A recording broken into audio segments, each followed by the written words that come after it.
everyone, my name is Sophie and today I'm here to do the sapphic book tag created by areadingelf. So I'll link areadingelf's channel and the tag she created, on the description so you can check her out. Pretty much this tag is a list of popular sapphic books and each of them comes with a prompt, and so I can pick any book on my shelf to fit that prompt. It doesn't necessarily have to be sapphic, but I will try. I will also be linking petitions and donations for the Black Lives Matter movement. Yeah, let's get right into it. The first prompt is Crier's War, a book I did not like. A book with enemies to lovers trope. So for that, I'm recommending Gideon Knight by Tamsin Muir. If you haven't noticed by every single video I make and also my profile picture, I love this book.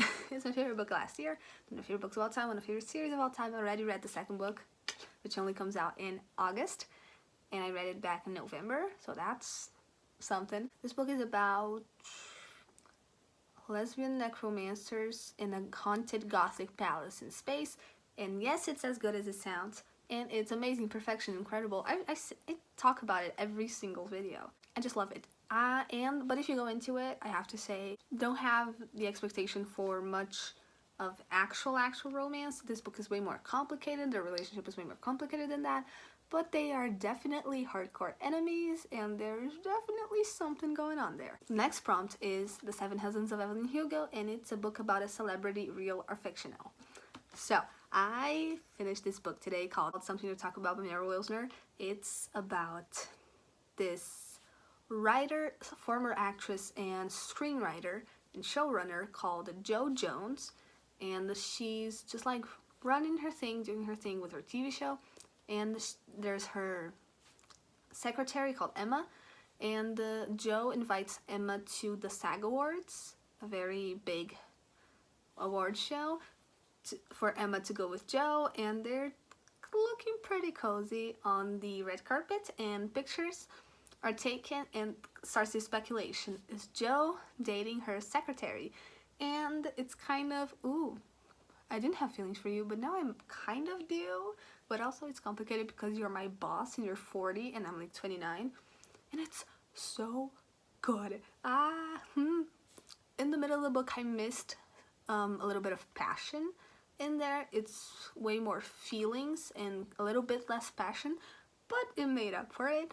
And I just overall really liked it. Next prompt is Girls of Paper and Fire. And the prompt is a book with Asian representation, character, world, etc. So for this one, I'm gonna go with the easy answer, and it's The Poppy War by R.F. Kuang. Everybody knows about this high fantasy book about the horrors of war and a morally gray protagonist, and it's glorious. This book, it's pretty much about the horrors of war. The first time I read it, I hated it. The second time, I really like it.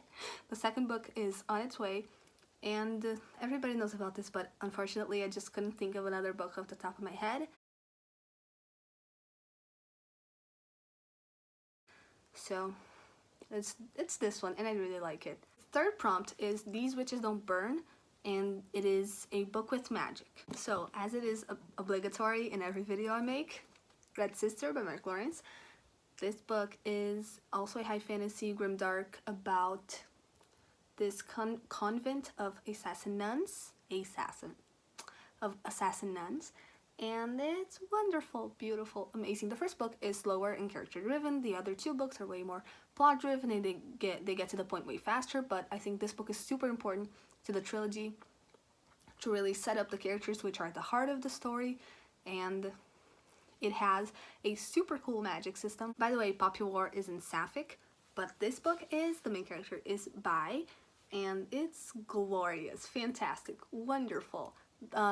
This book, she starts off with 10 years old and she ends the series with I think 18, and it's just wonderful. It has a lot of magic, really cool magic system that people don't talk enough about. Anyways, next prompt is This Is How You Lose the Time War, a book I read and liked, and the prompt is a book with star-crossed lovers. Ooh, what do I do for that? I've been picking the books as I go, so I really have no idea. This is the one that I could think about, and it's Memory Called Empire by Katie Martini. I just talked about this in my SFF Sapphic books recommendations for Pride Month, and this book is really good. I give it 3.25 stars. Not really good. I liked it. I liked it enough. And I picked this for star-crossed lovers because this is about Miseducation, a girl who's picked to be a ambassador for her people in the heart of the empire after her predecessor has died, but also he might have been murdered.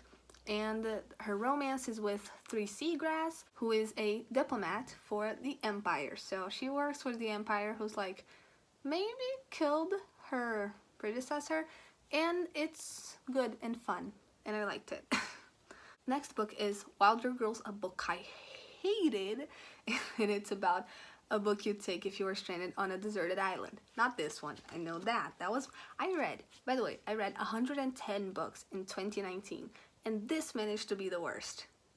And it has such a pretty cover, come on. This book is not sapphic or LGBT, and it doesn't have a, like, in-page canon queer character, but it is Words of Radiance by Brandon Sanderson.